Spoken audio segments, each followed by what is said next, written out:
All right, what's up, folks? It is Friday Eve, Thursday night for those who like to keep track of the days of the week. And there I go. And I already started with the fumbles. I know that Ryan's already laughing in the background there because that's just the way things happen. And yesterday, if you guys tune in, by the way, I apologize sincerely because I didn't realize that obviously the mic wasn't on for the sports radio side, but the guests were on. So tonight I made sure that everything is good, as my co-host reminded me, as my producer reminded me. So we are live on Sports Radio 102.9 FM The Game, also on AMP Radio and BroadStreetSouth.com, along with YouTube. So 4 different ways you guys can watch and listen into the show.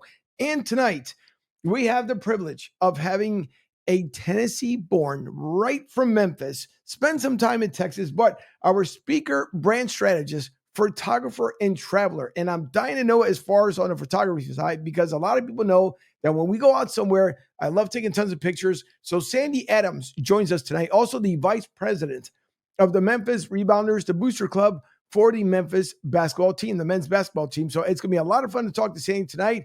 And joining me, the cast of characters. And by that, I mean Ryan, not Eric, because Eric is the ultimate professional. Yes, Ryan F. is back again tonight. So we're going to have a lot of fun here this evening. And the TBL playoffs also, so you guys can keep up, starts tomorrow night at 8 o'clock. Of course, you can listen in on Sports Radio 102.9 FM The Game. You can watch the games on TBLTV.tv so that you don't miss a thing. The NBA draft is also going on tonight, and the Spurs kept their number 1 pick because there were rumors that it might have been they may have traded down, but thankfully they kept the fans happy. So with all that being said, I'm Angel Martinez. It is episode 189. Sandy Adams once again joins us this evening. We can't wait to get the show started, so we will see you directly here on the other side.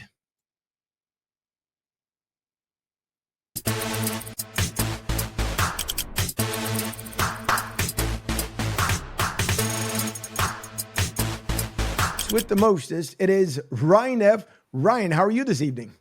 I'm Ryan F. It's great to be with everybody this weekend or this week. Well, yeah, it's Thursday before the weekend, so we'll just say it's the weekend. It's 9 o'clock on a Thursday night. And may I add, Sandy Adams, an award-winning photographer and brand strategist. I've got to throw that in there. And of course, we're gonna wax poetic about Memphis Tigers basketball, her photography, and what I need to do to strategize myself on social media. All right. So I just keep that word strategize because I know you're going to screw me up the rest of the night with that word, but that's okay. We understand, Ryan. No problem. And the rest of the gang is here as well. Eric Mendelowitz. And you know what, Eric? I figured out what your nickname is going to be. It's going to be Easy. Easy. Yep.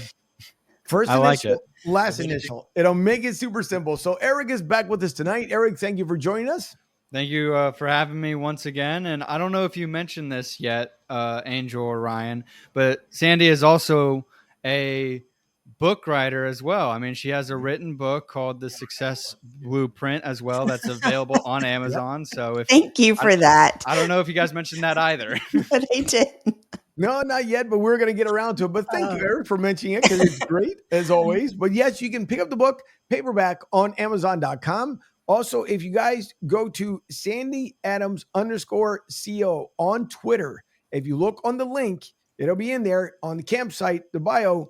Click on the link and you'll get every single part of the information, including the Sandy Adams show, if I remember correctly, on the podcast. That's right. Great amount of content. We'll get into that as well. But now welcoming Sandy Adams, our guest tonight. Sandy, thanks for joining us. Thank you for having me. This is going to be fun. I can already tell.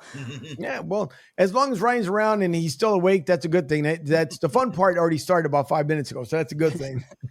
But Phil's already starting. And Phil from Trending in the AM, thanks for tuning in, Phil. This is that Chief sweatshirt. Yeah, Phil, listen, I said the same thing to you even before we started. So it's Ryan. It's what he does. He loves just, instead of wearing something on the NBA draft night, he decided to wear his NFL stuff just to rub it in a little bit more. But that's okay. We understand it. Well, a couple of things, Sandy, to kind of kick off, because you, in your podcast, and we talked a little bit here before we went on live tonight, is that when we all start, hopefully in our careers, in our livelihood, we try to figure out what's going to be kind of like our passion, our values, what inspires us, what makes us just, better altogether. we also think about, kind of seeing ourselves in a broader picture, like what's our meaning, what's our worth. So I want to start out with going in relation to the Sandy Adams show. I want to go with, when you talk about maybe like reinventing yourself, and there's a point in one of your shows when you talked about going back to 2017, which I would Yes. love to know exactly what ended up happening there. But when you're reinventing yourself, what part of your life could you share with people that, we all go through, again, trials, tribulations, everything else, but how can we reinvent ourselves, that if we just went through a bad life experience, or we're just trying to make ourselves better, how do we do it? And then how do you overcome, as far as when it came to 2017? So, what I try to tell people, and myself as well, is you should never be committed to just a job. You should be committed to a calling or a passion or something like that. Because when you leave a job, a lot of times most people feel like they've lost all their value. And out of necessity, mine just became storytelling. From when I was little, I didn't even realize that I just wanted to tell stories, whether that was through photography or through social media or through writing or through videos or whatever it is. I just want to tell stories and tell stories about people. And that really was the top thing. When you're reinventing yourself, you just have to look at what your values are, what your passions are, and then figure out a way that you can do that, whether it is starting off doing it for, on the side as kind of a passion project, or if you're looking for volunteer work, we can talk about that. I started off with the American Heart Association. I'm a 23-year volunteer with them, and that became a part of me. And so that I can take anywhere, the stuff that I've done with them. So it's really about that. And you talked about 2017, so we're going to start off kind of hardcore this time. So my mother passed away in 2016, in October of 2016. She had a 20-year battle with heart disease, which was originally the reason I got involved with the Heart Association. And then in early 2017, I went through a divorce, and I was living in Houston at the time. I was completely alone. I did not have any family there. I didn't have really any close friends. I'd been there for 12 years. I knew a ton of people, but I just didn't know them really well.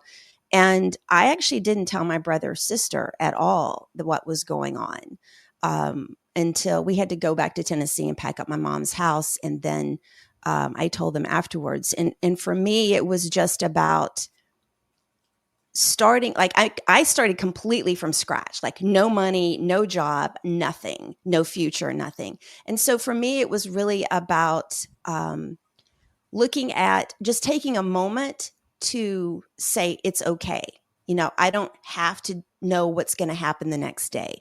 And then just getting up every day and trying to do some action. I had 2 dogs and a cat, thank God, because they got me out of bed every day, and they've since passed away. But it was just really about getting up every day and taking action and trying to figure out what it is you want to do next. And a lot of times, especially for women, they go through divorces in their 40s, in their 50s. And, men do the same thing. And suddenly you don't know what's coming next. You've got to reinvent yourself, and you've got to figure out what it is that you want to do. And so now what I try to do is teach people to figure out that passion early and Right. not tie it to a specific job at a company or a title, is really what it comes down to. And I think it's one of those tough points, because again, when you go through a life-changing event, it's really hard, because everybody deals with everything differently. Mm-hmm. I mean, that's the one tough aspect of our lives, is just that some people handle just like funerals, some people, when Yes. after the passing of their loved one, some folks the very next day, they just act like, hey, you know what? It's tomorrow. It's a new day. That's I right. mean, That's they've right. passed. And then you have some people that grieve for months on end. And especially if it's somebody who's been together for 35, 40 years, Yeah. it's tough, because you've awakened with that person every day of your life, and they're no longer there. So you hope that your friends, your support will be there. In the same way with people who deal with either drugs or alcohol, they finally get to a point in their lives where they want to change this. You know what? That's enough. I'm done. That's I right. got to clean the act up, and I've got to get better. So, it's interesting the way you point out, because I think we all get stuck sometimes in our own little minds, is saying, can I do better? What can I do better for myself? What can I refocus upon? Because once you go down a kind of a dark alley, not literally, but in your mind, when there's nothing there in the sun shining and we That's have right. blue skies and everything else, it's extremely tough for some people because it's just that factor. Like, what's my purpose? What am I doing here? That's Am I right. worth something? So it's a lot of emotions that a lot of people go through. I loved when you talked about it on your episode because you're absolutely right. It is tough. I think divorce is definitely one of those key factors up there, especially because you love and trust that person, and none of us in the end want to get divorced. When you look at it, Right. especially if you have kids, it's a really tough life lesson to go through. One Right? thing that I do want to add to that is, you know, my ex and I, we did not get along. Like, we should have broken up a long time before that. Right. But what I don't think that people understand is that it doesn't matter if you're in a great relationship or not. When it ends, you're losing a family. And for me, I lost two families within just a few months of each other. Whether it was a good environment or not, there's still that loss there. And so, you do have to find a way to carry on. I've been teaching for a nonprofit out of Houston for 5 years, and it was teaching job search to mid-level professionals. People have college degree, a master's degree. A lot of people had PhDs. There were a lot of engineers that had lost their jobs and were trying to figure out how to find a new job. And what I realized after just a month or two of teaching these classes was it wasn't about teaching them job search. It was about teaching them to see the value in themselves. It's really hard when you have somebody sitting in front of you who has 2 patents to their name Right. and are incredibly brilliant, and they're looking at you and saying, why would anybody want me? Why would anybody want to hire me? And, I tell them a lot is that sometimes you have to appreciate when you go through these hard times, because you get to reevaluate your life. When you get out of school and you get married, you get on this hamster wheel of life and you just keep going on it. And then suddenly you're 60, 70 years old and you're like, where did my life go? But for people that go through hard times, sometimes, and I'm not saying that you should go through those, but sometimes you have to look at it as it's another opportunity to find yourself again and to figure out what makes you happy. And I will say 2017 changed me completely because it made me more patient, but it also made me like, I get up, I choose to be happy now. Right. I choose to look at things in a positive light. I still have bad days, but I still choose to be happy and choose to see the good. Right. So now we flipped around, right? Because now you're talking about restoring your value, because now Right. it's where everything starts kind of going up. And then which leads into your current career as far as becoming vice president of the Memphis Rebounders, dealing with as far with social media, your as Brian said, brand, and I'll let him say the second word since he likes to mess around with a little bit, but no, it's then now coming into your career, because for everybody, again, the career path that we all would like to take, it's not an easy one, especially when you're trying to That's right. figure out, how much your worth is, what's that value. So lead us a little bit into your career there, the change, the upswing after 2017 to where you are today. So, after 2017, I just decided I actually couldn't get a job. I have a master's in education. I'm certified in high school history and government. Nobody told me when I went to school I needed to coach a sport.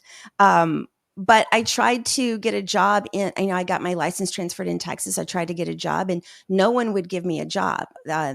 My degree was too old. I didn't have any paid teaching experience. And so I decided to put my focus back into photography and really tried to push that again, which I did and I was very successful at. But I also, in the meantime, looked for paid teaching jobs because I never wanted to put myself in a position again where I didn't have that paid experience. And that's how I found the nonprofit and started teaching job search, which really, I love motivating people, and I didn't realize that. And I had, for all of my bad experiences in business and life, I actually could motivate them, because if I could stand there in front of them and they could see I was okay now, it really inspired them to believe in themselves. But it was in 2019, it was actually in December, I was shooting a gala in Houston. It was on a Friday evening, and all the guests were out there dancing, and I'm taking photos of them dancing, and they're having such fun. And I remember standing there, and all of a sudden I just realized I'm watching people live their lives, and I'm not living my life. I'm just going through the motions. And I realized at that moment, Houston was not where my heart was. It wasn't where I wanted to stay. And so I made the decision then to move back to Memphis. I really missed it. And I wanted to be closer back to friends and the family that I had around in the area. And so unfortunately, the pandemic hit, but I had already planned to move back. The pandemic hit, and I just went ahead and pushed through and came back. And it was in the fall of, because I moved back in the fall of 2020, and it was the next year that I wanted, everything was starting to open up a little bit more, and I wanted to find out how I could get more involved in the Memphis community. And so I was just looking online, and I saw this organization, the Memphis Rebounders, and it's been around since 1965. I'd never heard of it when I was in school. And so I just decided that I was just going to give it a try, and I went to the first event, which was called Happy Hour Hoops, and there were a lot of senior citizens there, but it was so much fun, and I just stayed more and more involved in it. I stalked the officers. That's what I like to say, is I stalked them, and they invited me to be on the board, and it is a voluntary position. They invited me to be on the board, and then this past summer, our vice president, Kevin Wood, stepped down, and I said, I'd like to do it. So I stepped up and did it, and I already do social media, so I took that over last summer, and I have you also have to have a history of Memphis basketball and kind of know that. And so I just did it and really love it. I've met so many amazing people at games, at our events, and it's just Memphis is a big small town. So that's how I put it. All right, Eric.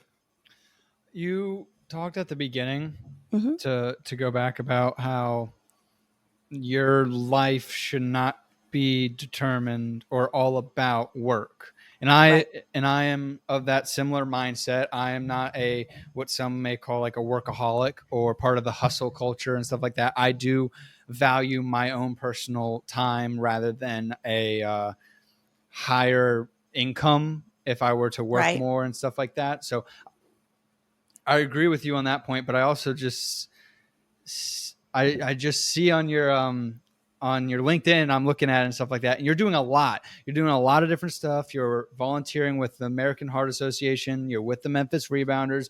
You're running your own company with the Sandy Adams Creative Group. I was just wondering, with all this volunteering and work that you have going on by running essentially your own company, helping with nonprofits and helping with booster clubs with the Memphis Rebounders, how do you separate your work? How is your work-life balance? How do you set aside time so that that you can live your life, so that you're not just stuck in a same hamster wheel that you were talking about? Right. It's been a struggle, and I will say that the thing that I've kind of dealt with is I work out of my house and I live alone. So the isolation, especially from COVID, I think that that's really been hard for a lot of people, and that was one of the reasons why I did get involved with the Rebounders. How do I set? And I do a lot of things, but like the Heart Association, it's only once a year. I do 2 days of photo shoots for them. So that's once a year. And the Rebounders, like right now, I'm not doing anything until next month, and then that'll kind of kick up. But the thing with that is, a lot of those people have become my friends. And so with the Rebounders, the work and the free time there is no division, because I really like those people. We have a group chat, our officers and executive board do, and they are just the funniest people, and we just really enjoy spending time together. But I also recognize that there are things that I need to do, outside of work. I'm very good now about, and again, this has probably come from the pandemic, was that, I make sure that I go out and walk at least 1 to 2 miles every day. And I kind of do that to end my day. Because I'm one of those people that, I love creating. And so a lot of times I will be on the computer 10, 11 o'clock at night still.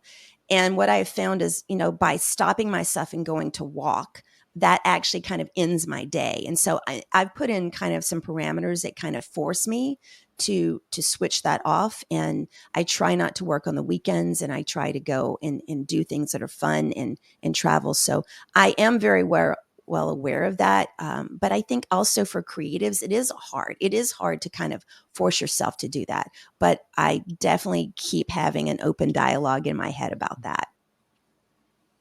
Sandy, again, thanks for coming on. You're welcome. It's kind of eerie the way our lives parallel one another.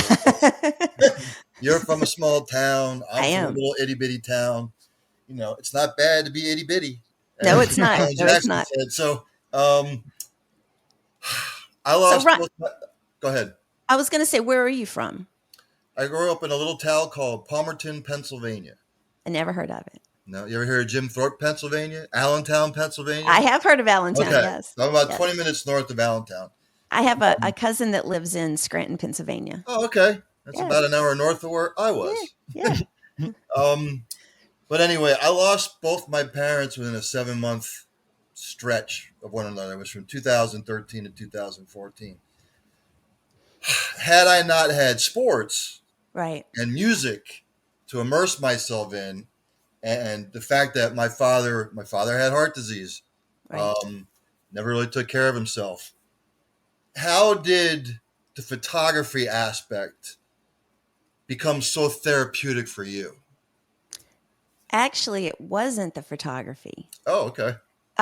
For me, that paid my bills. But for me, if you look back at 2017, Houston flooded in August. Mm-hmm. Hurricane Harvey came and flooded the entire city.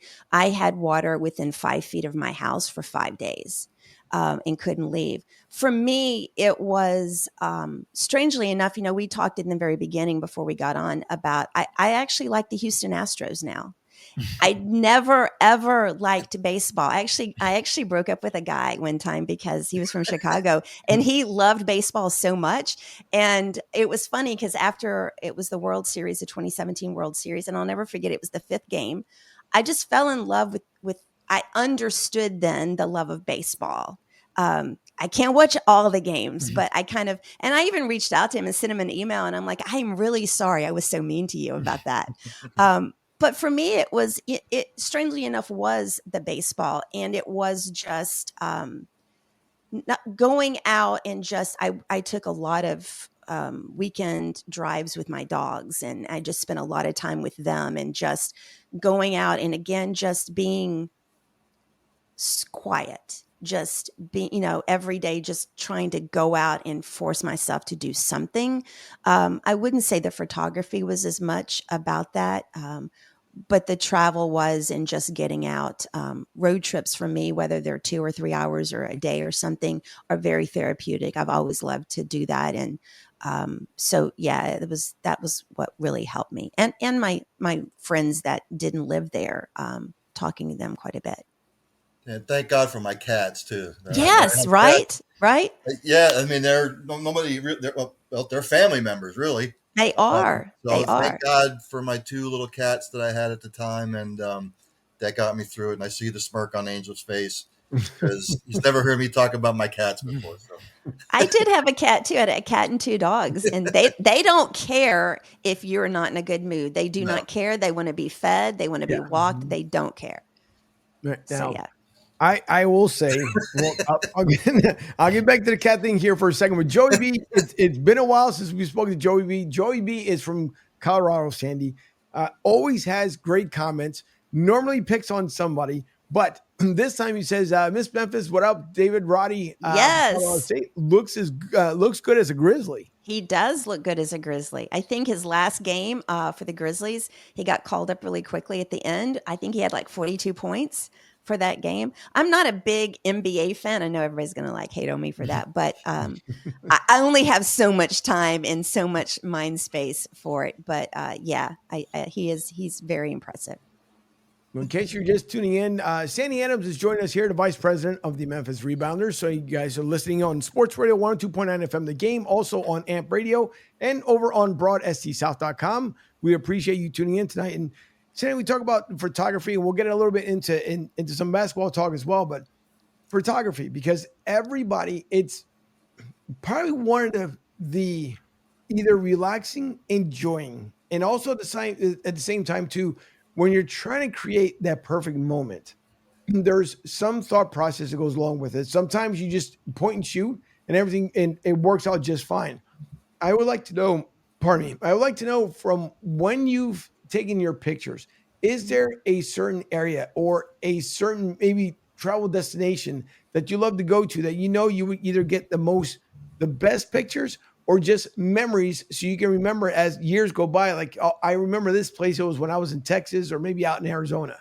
That is a hard question because I have literally traveled so much over my life, and so many road trips. And I'm always taking pictures. I will say that the one thing I always try to do, I always prefer smaller towns. I always prefer those back roads. But one of the things that I absolutely love is going into really old cemeteries and looking at the tombstones and just looking at how they're carved and the information on them. There's so much history, especially in the older ones. I've driven down back roads and seen, little family plots that were listed in the 1700s or the 1800s. And to me, it's just a lost part of America. And those people obviously have been forgotten because they've been buried for so long. But for me, it's just another piece of America that I don't think it gets seen enough. And strangely enough, people are probably wondering about that. My mother actually grew up, we lived in a really small town north of Jackson, Tennessee called McKenzie. And she actually grew up in a little 2-room house behind the local cemetery. And so as a child, for me, we would go out there quite a bit because she had played out there when she was little. They had to walk through the cemetery to get to the street to get to school. And for me, it was just another part of it, especially the older cemeteries. And I have a history background. So for me, that's probably the thing that I love the most. No matter where I've gone, I'm always drawn to those old cemeteries and the old tombstones. Okay. We have a comment here, by the way, from Diana Garcia. And that's my cousin. She lives in California. She said it right there because she said, love seeing Sandy talk about basketball and career advice, although I'm biased as her cousin. So yeah. She is. Sam is actually, I had her on my podcast. So she's a couple of years older than me. She grew up in California, but her dad grew up in Tennessee. And so she used to come back for the summers. And that's how we became so close, was she would come back every summer and we would hang out and stuff. So I call her my twin cousin. So everybody's going to laugh, but it's not weird. A brother and a sister married a brother and a sister. So her grandparents and my grandparents are brother and sister. So we're double cousins. Wow. Nothing wrong with that. Like two separate brother and sister. And her nickname is Sam. Her dad wanted a little boy. So when she was born, he called her Sam. So that's the only thing I've ever known. I know she's probably dying right now that I'm talking about her, but she's super cool and supportive. So as Diana's here, and I'm going to get to Joey B's comment here in a second, but so is Diana, I'm wondering, Lakers fan or Golden State fan? No, she's not a basketball fan. She's a Giants fan. Is she really? Yes. As she says, I'm dead with the. She has the best sense of humor, I tell you, the best. Yeah, she's a Giants fan. Which Giants? San Francisco Giants or New York Giants? San Francisco Giants. Yeah. Okay. Yeah. She lives right outside of the Bay Area there. Okay. And she follows it up with "Yes, girl." I feel like I'm being quizzed here. Mandy, real quick, to stay in the photography part of everything. Yes. I pulled up an interview. I should have wrote what the interview was, but it says, you quoted as saying, photography is another avenue in telling a person's story. Mm-hmm. And you readily admit that Vogue and Vanity Fair, that's where you took your portrait style from. What about those two particular publications did you like so much? So, growing up, my mom always had a movie camera in my face. And so, like, my childhood is on Super 8 movies. But she loved it was the late 60s, and she loved Priscilla Presley, and she loved um, I can't think of Princess Grace from Monaco. She loved them. And so she always, and my mom was a seamstress. So she sewed clothes and she made all my clothes. Um, and she always had these magazines, and I loved the paparazzi style photos of them. To me, especially the black and white, they were just really iconic photos. Vogue and Vanity Fairs, and I guess you really want to talk about Annie Leibovitz, the famous photographer. I loved I love the ads mostly because it's such a combination of. I don't like those posed studio portraits. I've never liked that. I like most of my shoots are outside, and I try to make it an experience. But I just love that the images that somebody is somehow in action, or they're more in their environment than and just catching somebody like a paparazzi would. There's a famous one of Jackie Kennedy where she's walking through New York and she's got the sunglasses on, and her hair is kind of blowing about her face. Those are the portraits that, to me, they just kind of tell the essence of somebody. You can just capture their personality a little bit, or a moment in time of them, and they're not trying to pose. Before we get to Joey B's comment here, I'll read it momentarily. It's a good thing that Neff there decided he wanted to bring up photography, because a lot of people don't know this. But if you remember, going back when cameras were first started, and you had to put the curtain over your head, Yes. and you looked through the lens, and then you stay there with a flash. So Ryan, going back to 1946, I don't want to age him, but he would go back, and he was the one that actually took the first selfie. So I just want to bring that up as he doesn't share that much, but. Then he invented the Polaroid, so it's okay. And she only celebrates her birthday every 4 years, by the way. Wow, y'all have been all over my websites. You are correct. I was born on Leap Day, so I only have a birthday every 4 years. You are correct. That's a good thing. It's not bad. But Joey B says Neff versus Sandy, KC Barbecue versus Memphis Barbecue. Ooh. Let's hear the debate. Well, I'm going to be honest. I don't think I've had Kansas City barbecue. I've had Kansas City barbecue sauce. I have had that too, but I've never had Kansas City barbecue. I heard it's Kansas City. Fantastic. Well, I'm sure it is. And I'm sure the only thing go ahead. I'll tell you, in the barbecue debate of the world is I don't like I don't like beef barbecue. I'm all about the pork. Brisket. I actually never heard of brisket, and when I moved to Texas, never heard of it. Somebody's like, "We're going to smoke brisket," and I'm like, "What is that?" and they're like, "It's the cow," and I'm like, "You don't barbecue cows." I didn't understand that, but I mean, it's okay if you have really good. It can be good, but I just prefer pork barbecue, so I'll leave it at that. So it's any city's great. All right, Eric, I don't know if you had a follow up. Yeah, I was just talking about how you graduated college and you have a master's in teaching and stuff like that. And both of my parents are teachers. They're well, my mom used to be a special ed kindergarten teacher. Wow. Now she's an elementary school librarian, so she still somewhat teaches. And my dad's been a first grade teacher for 30 plus years. Wow. And and it says here that you have a teaching license in US and world history. And I was wondering, what is your interest in that? Why did you get a degree in teaching? I know you don't really, you're not focused a lot in the world of teaching and stuff, but I still would like to know, when getting your license, when getting your degrees, what about history connected with you?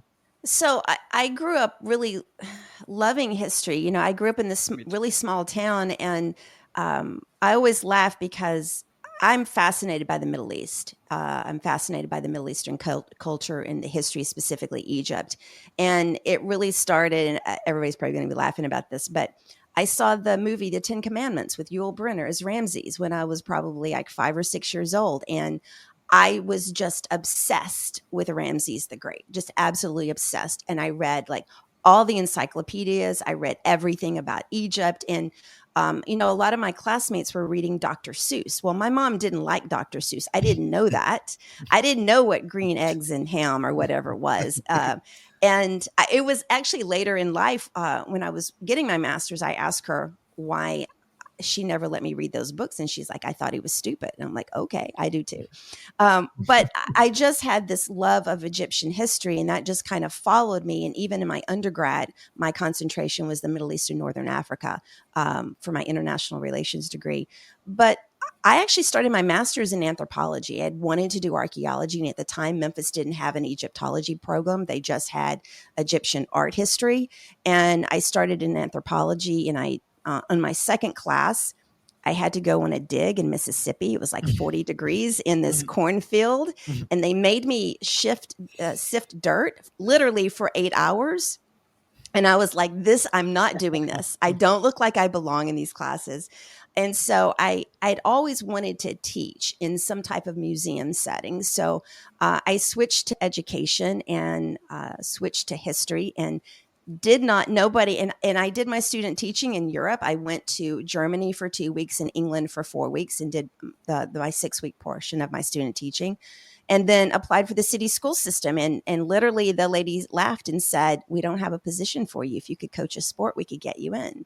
And I was like, I spent 5 years of my life getting a degree that I can't get a job because I don't coach, which is kind of ironic now. But that's kind of how I got into it. But I still, even though I'm not teaching history now, I did teach a history of the blues for a small college in Texas. But I still, there's still things that I do about it. When I was in Houston, I volunteered for a archaeology group. They focused on education. I got to meet archaeologists from all over the world that would come in for our talks. And for me, that was just, if I can't do it, then at least I can join them. So for me, I still do those things. I do genealogy, and that gives me a little bit of that, history flavor a little bit. So, yeah. Would you consider after you've felt like you've succeeded in the landscape that you're in right now, would you ever think about possibly going and maybe using the teaching degree to teach at history at like a community college or something like that? I would love to teach at a community college. I would love to teach at a major university. The thing that they don't tell you about my degree is that you can't teach history unless you have a master's in history. Okay. I can't teach education, which I have a master's in, because you have to have a PhD.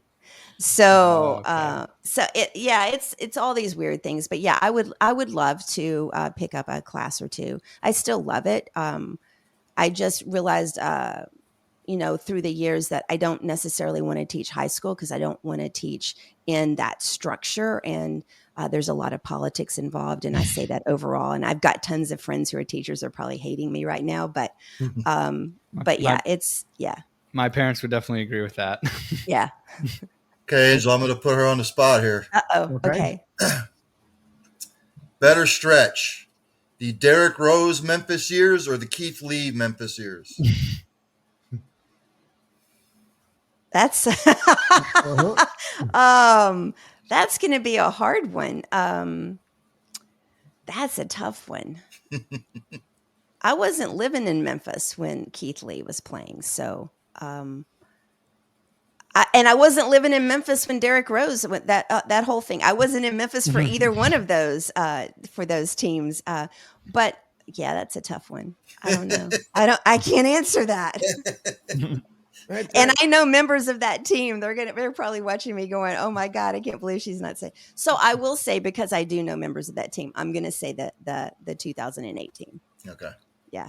All right. Again, I'd like to thank everybody who's listening on Sports Radio 102.9 FM The Game here stateside internationally. We thank you, the listeners, for always tuning in. We do appreciate it. We are live here every Thursday night at 9 p.m. Used to be at 8, but we switched over to 9 p.m. because of the show prior that I do at 7. This week, there was no show at 7 o'clock. So again, and if you like basketball, tune in tomorrow as the Basketball League will be live at 8 p.m. It is Potawatomi Fire against the St. Louis Griffins. So you guys can tune in tomorrow and listen to that as well. But Sandy, you part of what you do. We'll get into your brand. What was that word again, Ryan? That you Strategize. Strategize. there you go. No, as we talked about the travel, and Eric kind of skirted around the question there a little bit too, as he interjected with something else. But within your travels, Mhm. where would you say is probably the most unique destination just to date? Not as far as in the future or anything else, but to date, what was your most unique travel destination? Again, that's a hard one. I'd probably pick, when I was in Europe, that to me was really amazing. I have Scottish ancestry, and going into Scotland, I didn't. My ancestors are not from the mainland, but just going there and walking on that land to me was kind of, I don't want to say spiritual, but it was really interesting and being in that. But I'll also say I went to outside of in New Mexico, outside of Taos, there's a Taos Pueblo Indian reservation there, and I went there, and that was pretty incredible. The dwellings that are there are literally thousands of years old, and that was pretty incredible. But there's so many places that I've been. Montana, Wyoming. I never thought I would like Wyoming, but that was just an incredible state. Yellowstone. Again, I never thought I would like it, and got there, and it was just awe-inspiring to me. And as far as the brand strategy, right? Because as a strategist, it makes it tough when you're trying to figure out how not only to guide people, but when you start yourself, because everybody knows when you deal with social media, there's a lot of things. What people do is with trends. Now, you could be a trend follower. You could also be a trend setter if you'd like to be. But either way, a lot of people need a little bit of guidance because it's not the easiest thing in the world if you're trying to grow your brand. And I think where a lot of people get caught up is they may see other maybe TikTokers that are out there and trying to just come up with their own little thing, or they might follow somebody else or copy somebody. But when you're talking about being a brand strategist, a lot of the social media aspect of it comes into play. So what would you share with people who are just trying to define what is my brand and how can I get it off the ground floor and make it just run for everybody to understand what's going to take for me to get to where my destination point is? So you really have to understand who it is that you serve. Like, who is the person that you serve? And I was listening to a podcast a few weeks ago, and they kind of explained it really well. You serve the person that you were. That's who you serve generally. You serve what you know. And, the trends are great and everything, but it's social media and growing a brand on there is about education, because there are four aspects. First, people have to see you in order to remember you. And the more people see you, because that means you need to be consistent. You need to show up on social media on a consistent basis. And the more people see you, the more they know you. The more they know you, the more they like you. The more they like you, the more they trust you. And the trust factor is where they start to buy from you. And it's not about, a lot of businesses, especially restaurants and stuff, they put out sales all the time. It's just like watching a commercial then, and people are going to get numb to that. But if you educate people and you educate them on what you do, then they're going to start coming to you for more information. They're going to start coming to you because they are interested in what you have to say. And so it really comes down to 80% education and 20% sales. But you can't sell to somebody on the first call or the first post. You can't say, hey, buy this course, or hey, buy this subscription, or hey, I'm going to be doing this consulting business or something like that. You've got to build up that trust, and you've got to educate people on what you do. When I started my photography business, I didn't have any clients. And at that time, I didn't necessarily understand. I didn't want to be the face of my company. But what I realized was there are thousands of photographers out there. People aren't buying the photography. They are, but they aren't. And I'm not the best photographer. I'm also not the worst photographer. But you have to, they're gonna hire you, the person, and the experience that you offer. And so what I realized early on was I had to create something for me. And if we talk about building a brand, for me, that was, how do I set myself apart from everybody else? In Houston, I live south of Houston. There were 2 large studios there. I didn't want to shoot portraits in a studio.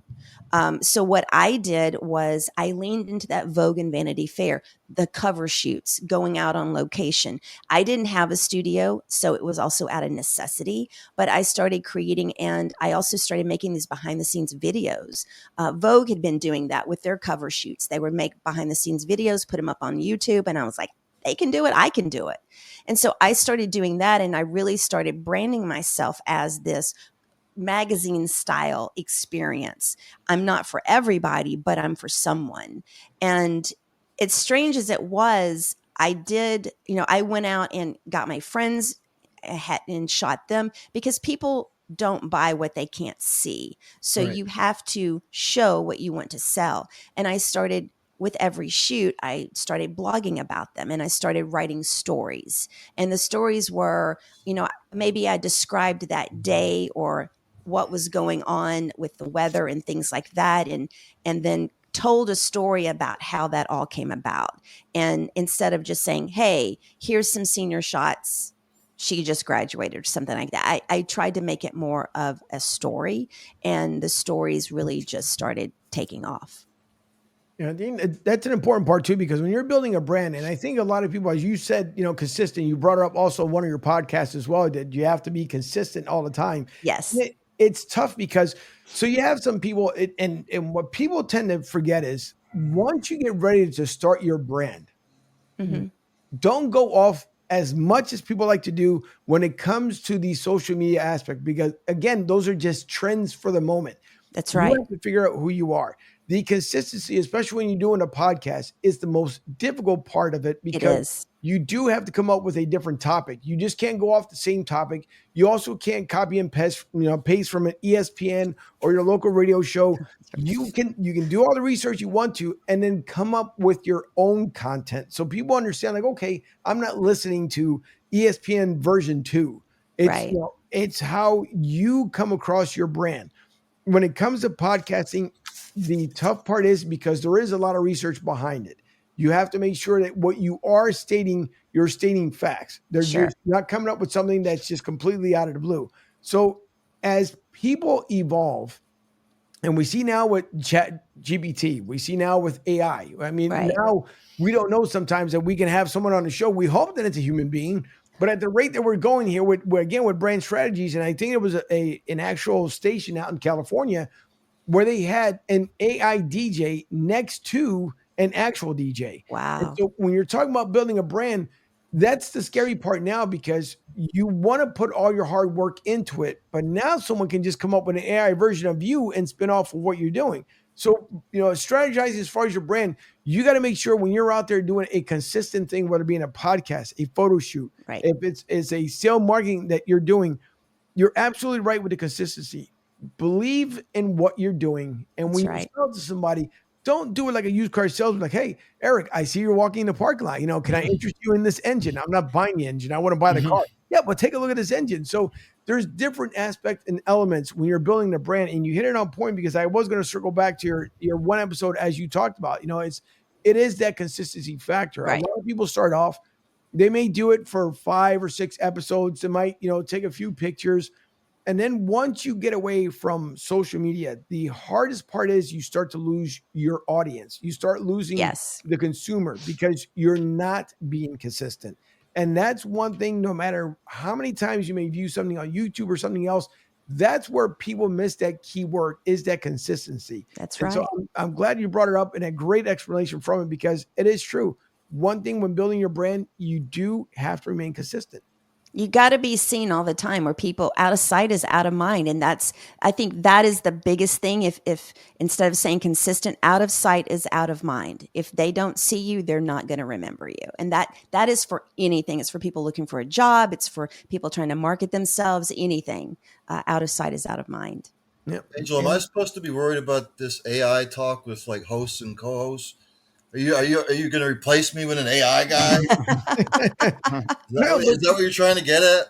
No, but it's funny because Sandy just said now that out of sight, out of mind. Dallas called. They want to know when you're coming back into their site because they don't mind that you're out of there. So it's a great point by Sandy there. But no, I'm not replacing you.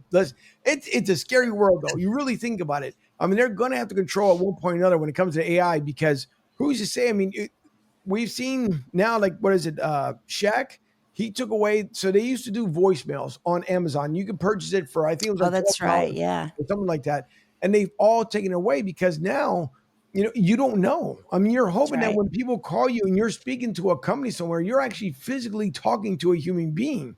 And so it is a very, very scary part of the world where we're going into now because you just don't know. The worst part, or at least maybe the great part, is if you are single and you're going out there to date somebody, there's a human there. But if the person says, "Hey, I can only see you over the phone," and then so you might be talking to somebody versus AI. So it's a blessing and a curse at the same time.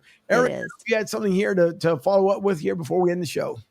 Yeah, I wanted to ask you about your book writing process and how that goes. So the book is actually a planner. Okay. That was I do have a book I am working on. Back in 2010, my ex and I kind of took a little break, and I took my 1-year-old puppy. She was a Rhodesian Ridgeback, and my whole plan was to go to my brother's in Nebraska, and I ended up doing 15 states in 6 weeks. Traveled over 8,000 miles, just me and her, and I've been working on telling that story because it was trying to find myself again, trying to find what joy I had. And I guess you could say I have another brand called A Southern Girl's View. That's my travel site that I have. And that was really about just kind of my view of the world. And what was interesting about that is that was back when Facebook kind of really was starting to take off. And I started posting pictures while I was on the road. And I had people from high school that I hadn't talked to in a while. And they started following me. And they started, thanking me for posting the pictures because I was seeing things in our country that they probably never would ever see. And for me, that really started that trying to see a different perspective. So when I went to a place, a lot of times when you go to something that's famous or, eye-catching, you want to just look at it. I tried to go around and look at different perspectives. And I'll never forget, I was in Scotland, and I went to Edinburgh Castle, and James the First, who wrote the New Testament, he was actually James the Sixth of Scotland. His mom was Queen Mary of Scotland, and she gave birth to him in this small little room in the castle. And I remember standing in that room, and there is an opening, because obviously you don't have glass windows. There was an opening, and you're looking out on the city of Edinburgh. And I didn't take a picture of the room. I took a picture of the window looking out into Edinburgh, because it's just, that was what she saw when she looked out that window, obviously in the 1500s. So I always try to look at different aspects of things. And I forgot your question, so I hope I answered it. Angel, just real quick before we leave. And we never talk basketball. Sandy, what's the word around Memphis? Where do Kendrick Davis and KO go? I have absolutely no idea. And that's why you brought it up. I don't know. I really don't. I know that Kendrick tried out for quite a few teams. I know he tried out for the Memphis Grizzlies as well, worked out with them. I don't know. I hope that they both go someplace great, and I hope that they get contracts. Love to see them succeed at the next level. Now, Sandy, you did break some news the other day. I don't know if you want to share it out with everybody today, but you did do a breaking news about 2 days ago. Would you like to share with everyone what the breaking news was? I don't remember the breaking news. Can you give me a hint? Sure. It's the fifth quarter. Oh, I'm like, what breaking news? So membership has its privileges in the Memphis Rebounders, and I met one of our former basketball players, Michael Wilson. He played for the Harlem Globetrotters for 10 years, and he reached out to me. We did with the social media, we did a couple of during the summer, we did some videos from old players doing a shout out for the new season. And Michael was one of those. And I connected with him on social media, and we met at Lorenzen Wright's jersey retirement ceremony back in February. But about a month and a half ago, he reached out to me and he's like, "What do you do exactly? Like, I see you on social media, but tell me about it." So we're talking. He's like, "I would like to start a podcast." He's writing his autobiography. It's called My Fifth Quarter, and talking about athletes, and his specifically about how his life changed when he decided to stop playing sports. And he's like, "I'd love to do a podcast. Would you be interested in doing it with me?" And I was like, "I would love that," because obviously I love basketball and I love the story and I love interviewing people. And I do see the aspects of athletes, whether they agree to end their career or not, whether it's college or high school or pro, they have a transition period, and it's not always easy. It's not an easy path. And I see a lot of these, everyday former pros who don't know what to do next, and he said that during the pandemic, a lot of him and a lot of the Globetrotters that he had played with were having weekly Zoom calls, and some of them were struggling with that. They didn't know what to do next. And so we decided that we wanted to share their stories. And obviously we're starting with some of the old Memphis players. I say old, but former Memphis players. And several of his Globetrotter friends have already reached out and said they would love to be on it. And we've even had some of his military friends reach out and said they want to talk about what it's like to come back from, overseas and get out of the military and try to transition into regular life. But I think it's a conversation that needs to be had, especially after the pandemic, and really mental health being such a huge conversation coming out of COVID. But I'm excited. A lot of these guys, I grew up knowing who they were and never got to meet. So I'm excited about that. So it'll be coming out. We'll be launching it probably mid-June, early July.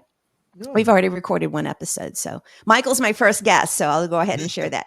And then we'll both be co-hosting together. So that should be interesting. I've never co-hosted with somebody before. Well, very nice, and congratulations. That's Thank you. I want to make sure you got the breaking news out there. And the final thing will be to make sure you let everyone know where they can find you on social media and to share out your brand as well. Yes. So you can find everything about me at sandy-adams.com. But on Instagram, I'm official Sandy Adams. And on Twitter, I am at sandyadams_co. And I show up on Facebook, but not really. So. And this last tidbit of information for those who have been listening on Sports Radio 102.9 The Game, also over on AMP Radio, broadcastsouth.com. Fun fact, the only founding or last team member, I should say, of MySpace and Blockbuster is my own co-host, Ryan F. So I'll leave that with you guys tonight as an afterthought. But nonetheless, Sandy Adams, thank you so much for joining us here tonight. Thank you very much. Ryan and my producer over on Studio B, we thank you all for tuning in to Broad Street South. We will see you all next week. Enjoy your weekend. Strategize.